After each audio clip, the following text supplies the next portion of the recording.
ለምንድነው ከቤት የማትወጣው? ለምንድነው ዝምተኛው? እስቲ ተቀላቀል የሚሉ ምክሮች አሰልችተውት ይሆናል። አንዳንዴ ከብዙ ሰዎች ጋር ረዘም ላለ ሰዓት አሳልፋችሁ ወደ ቤት ስትገቡ ልክ ከከባድ የጉልበት ስራ እንደመጣ ሰው ደክሟችሁ ያውቃል? ወይም ደግሞ ከሰው ጋር ለመገናኘት ቀጠሮ ይዛችሁ ሰዓት ሲደርስ ግን ቀጠሮ ቢሰረዝልኝ ብላችሁ ከልባችሁ ተመኝታችሁ ታውቃላችሁ? የሰዎች መብዛት፣ ጫጫታና ያን ያህልም ትርጉም የሌለው ወሬ ሲሰለቻችሁስ? እንግዲህ እነዚህ ስሜቶች ከበዙባችሁ ኢንትሮቨርት ከሚባሉት አስገራሚና ጥልቅ አስተሳሰብ ካላቸው የህብረተሰብ ክፍሎች አንዱ ናችሁ ማለት ነው።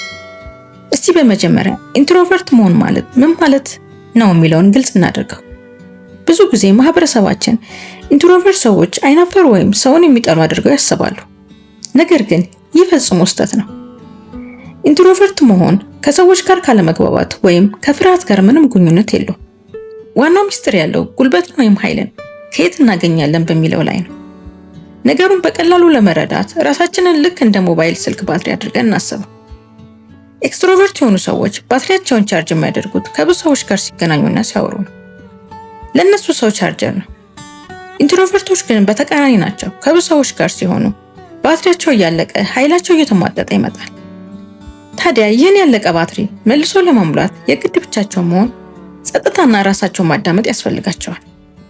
ስለዚህ አንድ ኢንትሮቨርት ጓደኛ ብቻዬን መሆን እፈልጋለሁ ሲላችሁ እናንተን ጠልቶ ሳይሆን ባትሪውን ቻርጅ እያደረገ መሆኑን መረዳት አለባችሁ። ይህን የኃይል ወይም የባትሪ ጉዳይ ካነሳን ዘንዳ ወደ ሌላውና በጣም አዝናኝ ወደ ሆነው የኢንትሮቨርቶች ባህሪ እንላለን። ይኸውም ከሰዎች ጋር የሚያደርጉት የጭውውት ምርጫ ነው። ኢንትሮቨርቶች ስለ አየር ሁኔታ፣ ስለ ሰው መንገዱ እንዴት ነው እንደሚሉ ያሉ ትናንሽ የሆኑ ወሬዎች አጥብቀው ይጠላሉ። ለእነሱ እንደዚህ አይነት ወሬ ጊዜ ማጥፊያና ሰልች ነው። ከዚህ ይልቅ ስለ ህይወት ትርጉም፣ ስለ ትልቅ ሀሳቦች፣ ስለ ፍልስፍና ወይም ስለሚወዱት የጥበብ ስራ ከጥንትና ልባቸው ከሚቀርባቸው ሰዎች ጋር ለሰዓታት ማውራት ያስደስታቸዋል። ብዙ ሰው ባለበት ድግስ ላይ ከመገኘት ይልቅ አንድ ወይም ከሁለት የቅርብ ጓደኞቻቸው ጋር ሻይ ቡና እያሉ ጥልቅ ውይይት ማድረግ አብዝተው ይመርጣሉ። ስለዚህ ኢንትሮቨርት ዝምተኛ የሚሆኑት የሚናገሩት አጥተው ሳይሆን የሚያወሩት ሰውና የሚያወሩት ርዕስ ትርጉም ያለው መሆኑን ማረጋገጥ ስለሚፈልጉ ነው። ከዚህ ንግግር ምርጫቸው በተጨማሪ ኢንትሮቨርቶች በዙሪያቸው ላለው ዓለም የሚሰጡት ምላሽ እጅግ የተለየና ጥንቃቄ የተሞላበት ነው። በአንድ ክፍል ውስጥ ሲገቡ ከመናገራቸው በፊት አካባቢያቸውን፣ ሰዎችንና ሁኔታዎችን በደንብ ያስተውላሉ። አእምሯቸው መረጃን በከፍተኛ ፍጥነትና ጥልቀት ነው የሚያዘጋጀው። በዚህ ጥልቅ የማሰብ ችሎታቸው ምክንያት ብዙ ጫጫታ ያለበት ቦታ፣ ደማቅ መብራቶች ወይም በአንድ ጊዜ ብዙ ነገሮች የሚከናወኑበት ቦታ ቶሎ ይረብሻቸዋል። ውሳኔ ከመወሰናቸው ወይም አንድን ሀሳብ ከመናገራቸው በፊት በውስጣቸው ደጋግመው ያስቡታል። በዚህ ምክንያት ብዙ ጊዜ የሚናገሩት ነገር የበሰለና ሚዛን የሚደፋ ይሆናል። እነሱ እጅግ በጣም ጥሩ አድማጮችም ናቸው። የሰዎችን ስሜት በቀላሉ የመረዳትና ቦታ የመስጠት አስደናቂ ችሎታ አላቸው። ታዲያ ይህ ሁሉ ሲባል ኢንትሮቨርት መሆን ችግር ነው እንዲህ ብላችሁ ልትጠይቁ ትችላላችሁ። በፍጹም አይደለም። እንዲያውም ኢንትሮቨርት መሆን ትልቅ የተፈጥሮ ስጦታ ነው። ዓለማችንን የቀየሩ ብዙ ታላላቅ ሳይንቲስቶች፣ ጸሐፊዎችና መሪዎች ኢንትሮቨርቶች ነበሩ። ጥልቅ የማሰብ ችሎታቸው፣ የፈጠራ ስራቸውና ነገሮችን በረጋ መንፈስ የማየት አቅማቸው ለስኬታቸው ትልቅ አስተዋጽኦ አድርጓል። ስለዚህ እርስዎ ኢንትሮቨርት ከሆኑ ራስዎን በማንነቱ ይቀበሉ፣ ይውደዱ። ጨዋ መሆን ሲፈልጉ ምንም ሳይፈሩ ጊዜ ይውሰዱ። ጓደኞቻቸውን ብትሆኑ ይህንን ተረድታችሁ ቦታ ልትሰጧቸው ይገባል። ሌላው ሰዎች በስነ ልቦና ጫናዎች ምክንያት ብቸኛ ይሆናሉ። ብዙ ጊዜ ከሰው መራቅን ስናስብ አእምሯችን ቀጥታ የሚሄደው ወደ ኢንትሮቨርት ነው።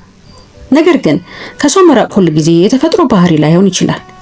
አንዳንዴ ብቻችንን የምንሆነው ባትሪያችንን ቻርጅ ለማድረግ ሳይሆን ከከባድ የውስጥ ትግልና የስነ ልቦና ጫና ለማምለጥ ነው። ማህበረሰቡ ብዙም የማይረዳው ነገር ግን በውስጣችን ትልቅ ጦርነት እየፈጠረብን ያለውን በስነ ልቦና ጫናዎችና በጭንቀት ምክንያት ብቸኝነትን ስለሚመርጡ ሰዎች ጥቂት እንበል። እስቲ መጀመሪያ ኢንትሮቨርት በመሆንና በስነ ልቦና ጫና ምክንያት ከሰው በመራቅ መካከል ያለውን ትልቅ ልዩነት ግልጽ እናድርገው። ኢንትሮቨርት የሆኑ ሰዎች ብቻቸውን መሆንን ይወዳሉ። ምክንያቱም ሰላም የሚሰጣቸው የፈጠራ አቅማቸው የሚጨምረውና ራሳቸውን የሚያድሱት በጸጥታ ውስጥ ስለሆነ ነው። ይህ ጤናማና የተፈጥሮ ስጦታ ነው። ነገር ግን በስነ ልቦና ጫና ምክንያት ከሰው የሚርቁ ሰዎች ታሪክ ከዚህ ይለያል። ለእነዚህ ሰዎች ብቸኝነት ምርጫ ሳይሆን ራስን የመከላከያ ግንብ ነው። አስቡት፣ ወደ አንድ የሰዎች ስብስብ ስትገቡ ሁሉም ሰው እናንተን በትኩረት የሚያይ ስህተታችሁን የሚጠብቅ ወይም የሚፈርድባችሁ ነው ሲሰማችሁ ምን ያህል ያስጨንቃል? ይህ ማህበራዊ ጭንቀት የሚባለው ሲሆን ሰዎቹ እውነትም እየፈረዱባችሁ ባይሆንም የእናንተ አእምሮ ግን አደጋ ላይ ነህ ተደበቅ የሚል የውሸት የማንቂያ ደወል ያሰማል። በዚህ ጊዜ ከሰው ጋር ሆኖ ላለመሰቃየት ሲባል ቤትን እንደ ምሽግ በመጠቀም መደበቅ ብቸኛው መፍትሄ ሆኖ ይታያል። ይህ የፍርሃት ስሜት ብቻውን አይመጣም። አብሮት የሚጓዝ ሌላ ጓደኛ አለው። እሱም በራስ መተማመን ማጣትና ዝቅተኛ የራስ ግምት ሎ ሰልፍ ስቲም ነው። እኔ በቂ አይደለሁም፣ ንግግሬ አያምርም ወይም ሰዎችን ማዳመጥ አይፈልጉም የሚል የውስጥ ድምጽ ያለማቋረጥ ሲረብሻችሁ ከሰዎች ጋር መገናኘት ልክ እንደ ከባድ ፈተና ይሆንባቸዋል። የሰዎችን አይን ማየት ያስፈራቸዋል፣ ምክንያቱም ውስጣችሁ ያለውን ባዶነት የሚያዩባችሁ ይመስላችኋል። ከዚህም ባሻገር የዕለት ተዕለት የህይወት ውጣ ውረድ፣ የስራ ጫናና ዲፕሬሽን አእምሯችንን ሲያደክሙት ለመነጋገር ቀርቶ ፈገግ ለማለት እንኳን ጉልበት እናጣለን። በዚህ ጊዜ አእምሯችን ከመጠን በላይ ከመዛሉ የተነሳ የማንንም ሰው ድምጽ መስማት ይረብሸናል። ስለዚህ ከሰው የምንርቀው ሰውን ጠልተን ሳይሆን የራሳችን የውስጥ ጩኸት ማስተናገድ አቅቶን ተጨማሪ የውጭ ጫጫታ መሸከም ስለሚያቅተን ነው። ወደ ሌላኛውና በጣም ስር ወደ ሰደደው ምክንያት ስንገባ ደግሞ ያለፈ የህይወት ጠባሳዎችን እናገኛለን። አንዳንድ ሰዎች ብቸኝነትን የሚመርጡት ቀደም ሲል በቅርብ ሰዎች ስለተጎዱ፣ ስለተከዱ ወይም መጥፎ ነገር ስለደረሰባቸው ነው። ሰውን ማመን ቀብሮ ነው እንደሚባለው እንደገና ላለመጎዳት ሲሉ በልባቸው ዙሪያ ትልቅና ረጅም ግንብ ይገነባሉ። ይህ የቅርበት ፍርሃት ፊር ኦፍ ኢንቲሜሲ ይባላል። እነዚህ ሰዎች በውስጣቸው ከሰው ጋር መሆንን፣ መሳቅንና መወደድን አጥብቀው ይፈልጋሉ። ነገር ግን ልባቸውን ከከፈቱና ደካማ ጎናቸውን ካሳዩ ሰዎች ይጠቀሙበታል ብለው ስለሚፈሩ ራሳቸውን ያገላሉ። ከሰው ጋር ሲሆኑ የሚሰማቸው ደስታና አብሮነት ከሚመጣው የፍርሃት ስሜት ሲታገልባቸው በመጨረሻም ባለመጎዳት ስም ብቸኝነትን አሸናፊ ያደርጉታል። ታዲያ ወዳጆቼ ይህ ሁሉ ሲሆን መጨረሻችን ብቸኝነት ብቻ ነው ማለት? በፍጹም። የመጀመሪያውና ትልቁ እርምጃ ስሜታችንን አምኖ መቀበል ነው። ብቸኝነትን የፈለግነው ራሳችንን ለማደስ ነው ወይስ ከፍርሃትና ከጭንቀት ለመደበቅ? ደበቅ ስሜት ካላችሁ ግን አማካሪ ማነጋገር ወይም ራሳችንን ለማብቃት መስራት ትልቅ ለውጥ ያመጣል። ሁሉም ሰው ፈረጃ አይደለም፣ ሁሉም ሰው ጎጂ አይደለም። ቀስ በቀስ ግንባችንን ማፍረስ መጀመር አለብን። ሶስተኛ፣ የመግባባት ክህሎት ማነስ። ብዙ ሰው ባለበት ድግስ ወይም ስብሰባ ላይ ተጠርታችሁ ሄዳችኋል። ሁሉም ሰው በየቦታው ተሰብስቦ ይስቃል፣ ያወራል፣ ይጫወታል። እናንተ ግን ጥግ ይዛችሁ ስልካችሁን ትጎረጉራላችሁ። ልባችሁ ሄዶ ሰዎችን መቀላቀል፣ መሳቅና ማውራትን ይፈልጋል። ነገር ግን እግራችሁ ወደዛ አይራመድም። አንድ ሰው መጥቶ ሰላም ቢላችሁ ምን ብላችሁ ወሬውን እንደምትቀጥሉ አታውቁ። አእምሯችሁ ልክ ኔትወርክ እንደጠፋበት ስልክ ባዶ ይሆንባችኋል። ይህ ስሜት አጋጥሟችሁ ያውቃል? በመግባባት ክህሎት ማነስ ምክንያት ብቻ ከሰው ስለሚሩቁና ብቸኝነትን ስለሚመርጡ ሰዎች እናያለን። ብዙ ጊዜ አንድ ሰው ከሰዎች ጋር ካልተቀላቀለ ማህበረሰባችን ቶሎ ብሎ ስም ይሰጠዋል። እሱ እኮ ክሩ ነው ወይም ከሰው ጋር መሆን አይወድም እንላለን። ነገር ግን እውነታው ከዚህ በጣም የራቀ ነው። በመግባባት ክህሎት ማነስ ምክንያት ከሰው የሚሩቁ ሰዎች ሰውን ጠልተው ወይም ኮርተው አይደለም። ችግሩ ያለው እንዴት ማውራት እንዳለባቸው ስለማያውቁ ነው። ነገሩን ይበልጥ ግልጽ ለማድረግ እስቲ መዋኘት ከማይችል ሰው ጋር እናመሳስል። መዋኘት የማይችል ሰው ጓደኞቹ ገንዳ ውስጥ ገብተው ሲዋኙና ሲደሰቱ እያየ እሱ ግን ዳር ሆኖ ይመለከታል። ውሃውን ስለጠላው ነው? በፍጹም። እንዴት እንደሚዋኝ ስለማያውቅ፣ ገብቶ እንዳይሰጥም ስለሚፈራ ነው። የመግባባት ክህሎት የሌላቸው ሰዎች ልክ እንደዚህ ናቸው። ማህበራዊ ህይወት ለነሱ ልክ እንደ ጥልቅ ባህር ነው። ወደ እንዴት እንደሚጀመር፣ እንዴት አዝናኝ ሆኖ እንደሚቀጥል ወይም የሰዎችን የፊት ገጽታና የሰዎችን እንቅስቃሴ እንዴት ማንበብ እንዳለባቸው አያውቁ። ስለሆነም ገብቶ ከሚዋረዱ ዳር መቆምን ይመርጣሉ። ታዲያ ይህ ክህሎት እንዴት ሊጠፋቸው ቻለ ብለን ስንጠይቅ መነሻው የተለያየ ሊሆን እንደሚችል እንረዳለን። ምናልባትም ያደጉበት ቤተሰብ ውስጥ ብዙ መነጋገር፣ ሐሳብን በነፃነት የመግለጽ ወይም የመቀለድ ባህል አልነበረ ይሆናል። አለም ደግሞ በልጅነት ሐሳብ ሲገልጹ ተንቀው ወይም ተስቆባቸው ስለሚያውቁ ስህተት ከመናገር ዝምታ ወርቅ ነው የሚለውን አባባል የህይወታቸው መመሪያ አድርገው ሊሆን ይችላል። እነዚህ ሰዎች ንግግር ሲጀምሩ ቃላት ይጠፋባቸዋል። የሚናገሩት ነገር ከአውድ የወጣ ወይም ደረቅ ይሆንባቸዋል።